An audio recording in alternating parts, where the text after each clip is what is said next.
So the season comes to a close, and I see a notification that Buck Showalter will not return for the 2023 season.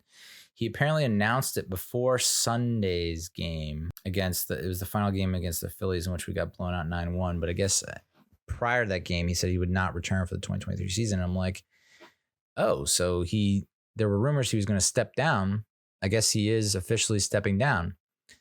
And so I was not completely surprised because, there was talk about how he was going to step down. So I was like, all right, this makes sense.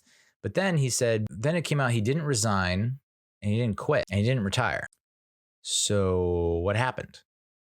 And then it's like, no, he got fired. It's like, is this because of David Stearns? David Stearns isn't even officially like an employee of the Mets yet. Like Monday is when they're going to make the announcement. And so Sunday, Buck comes out and says he's not going to return. It turns out he's fired, which means I guess Steve Cohen fired him or Billy Epler. I don't know. And then so it's not a great look. And I think it was handled poorly, which I guess, not surprising when it comes to the Mets handling things. They always handle things poorly. So the whole thing rolled out very weirdly and was worded weirdly. Like, why not just say Buck Showalter fired? It just kind of slowly came out like, oh, he's stepping down. No, he's not retiring. Whatever. He got fired. So I was not calling for his head. Everyone kept asking me, is he going to get fired? And I was like, no way.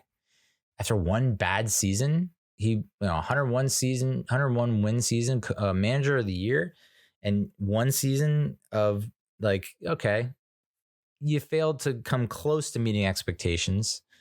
Fell way short, but so that's grounds for dismissal. Whoa, what a difference a year can make. I think I can attest to that. So I'm against the firing. I think it's the wrong move. In that introductory press conference, which we'll talk about now, David Stearns, he said he's going to cast a wide net. A lot of people think that Carlos Beltran seems like the easy answer. I guess he's working in the Mets front office in some capacity. We already went down this road before. We tried to hire him as a goddamn manager, and we made the announcement, and then it came out that he was part of the Astros cheating scandal, and so he had to step down or some bullshit. So again, I think it would be good and nice to see him as the manager. I think Craig Counsell's name has been mentioned, and then Phil Nevins was the other one. Was it Phil Nevins? I think. So I know Pete Alonso loved him. I think everyone in that clubhouse pretty much loved Buck. And maybe that is the problem. Maybe you don't want a guy that it's tough with baseball. I think with football, with a coach, it's like with Parcells and the Giants, it just felt like, okay, he struck fear into the players or he had their respect. And I don't know that he was well liked. He was just respected and maybe even feared. Baseball, it feels like it might be different. Like they definitely play for their manager that they love and they like. So I think it's a different, there are no managers in baseball where it's like they're striking fear and intimidating their players. It's just a different game, different sport. So I do wonder if Buck, a lot of people said that Buck was mailing it in, phoning it in, faxing it in.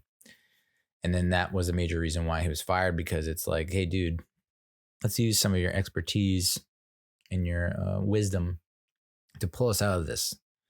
Like, what are you saying to these players? What are you doing to get them out of this funk? Other than telling the media and saying to the media, he's a good player. Yeah, he'll play out of it. He's a good player. He's a really great player.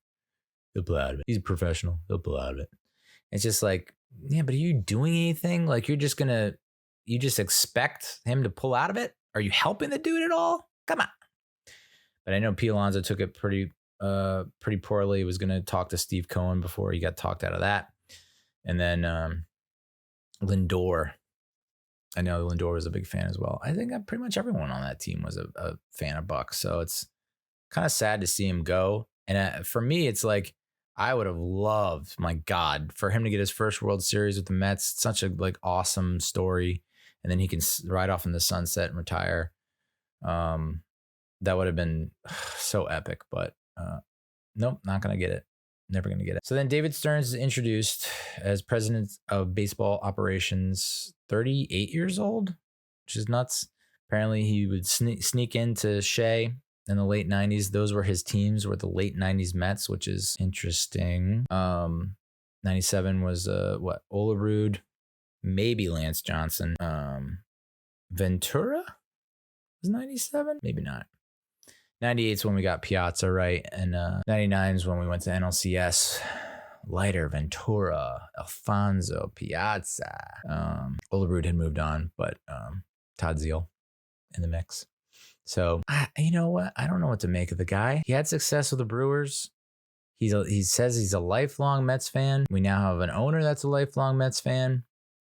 You know, is it a good thing or is it a bad thing? I think it's a good thing because they care, but is it a bad thing because they care too much and they're make decisions with their heart and their feelings and what they hope for instead of what makes business sense. So I obviously don't see that happening. I mean, Cohen's a friggin' billionaire, but you know, it's so funny that a lot of the media and former players think that we're gonna go coasting next year and we're just gonna play out the season and not be competitive. Like, what the fuck are you talking about, dude? Like, it's just, that's not the mentality. Yes, that's what Epler told Scherzer and Verlander because they wanted them both off the team. They were eating up huge amounts of salary. And it was clear that they had lost a step as a tour. And so, like, why keep them on the payroll if you're not going to get the best bang for your buck? You're not getting the value for that contract. It's like, all right, we're hoping you were this. You turn out to be this. So have fun somewhere else. And we're just going to tell you that we're not going to be competitive next year.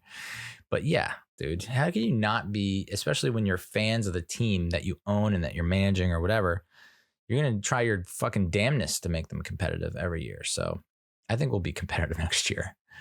More competitive than we were this year, by God. So, yeah, I mean, first impressions, you know, it's the first time I've seen him talk and, you know, he seems measured and composed and kind of even keeled, which I guess is, you know, it's what you want. You know, I don't know that I am glad because I know that we've been talking about getting him for so long. It's kind of like, all right, now, come on. I'm not going to get overly excited and nuts because you're with us now. Now it's like, okay, now you need to prove to us and show us why we were pining over you for so long. Work your magic, my guy, because there are a lot of holes on this roster that we need to fill.